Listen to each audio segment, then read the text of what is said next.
សួស្តីបងប្អូនទាំងអស់គ្នាសូមស្វាគមន៍មកកាន់ Channel របស់ខ្ញុំសម្រាប់ថ្ងៃនេះផងដែរគឺខ្ញុំមកបង្ហាញពីសកម្មភាពនៃការធ្វើម៉ូដ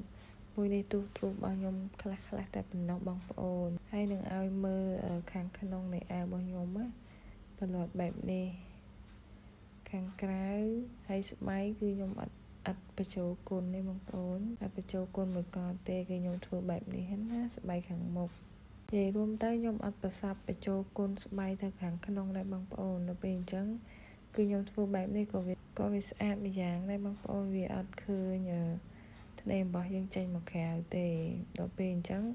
ទម្លាប់របស់ខ្ញុំភាគច្រើនគឺខ្ញុំដេរបញ្ចូលស្បែកបែបនេះហ៎បងប្អូននិយាយរួមទៅថាខ្ញុំអត់ប្រសាប់ដេរគុណស្បែកប្រឡត់ទឹកក្នុងបងប្អូនអញ្ចឹងខ្ញុំទម្លាប់របស់ខ្ញុំធ្វើអញ្ចេះច្រើនជាងអញ្ចឹងខ្ញុំស្ទាត់ជំនាញនឹងបែបនេះច្រើនជាងបងប្អូនអញ្ចឹងគឺខ្ញុំធ្វើទៅបែបហ្នឹងឯងបងប្អូន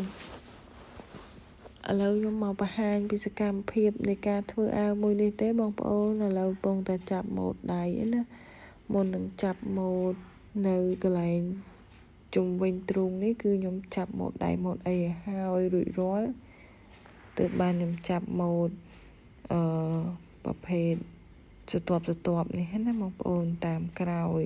សូម្បីតែស្បែករបស់ខ្ញុំក៏ទម្លាប់របស់ខ្ញុំគឺដេរប្រឡត់កបែបនេះហ៎បងប្អូនដេរប្រឡត់កបែបនេះតែ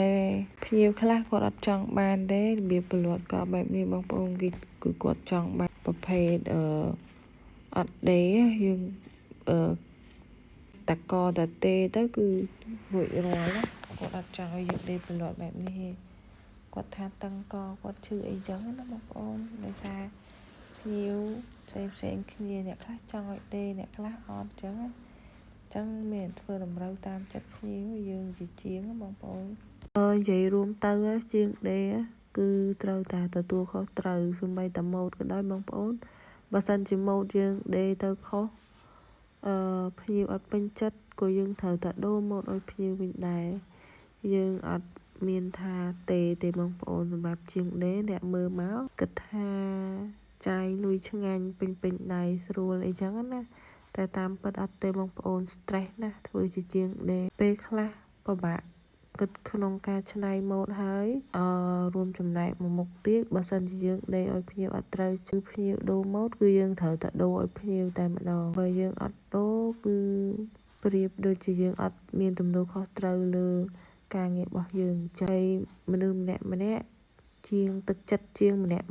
ពេលដែលធ្វើហើយចេញពីហាងយើងហើយត្រូវតែមានទំនួលខុសត្រូវលើអីវ៉ាន់របស់ខ្លួនឯងផ្ទាល់មិនអត់ជាងគ្នាយើងតែសម្រាប់ខ្ញុំអញ្ចឹងបើបងប្អូនជាងដេរផ្សេងអត់ដូចខ្ញុំអត់ដឹងដែរតែបើខ្ញុំមានទំនួលខុសត្រូវសម្រាប់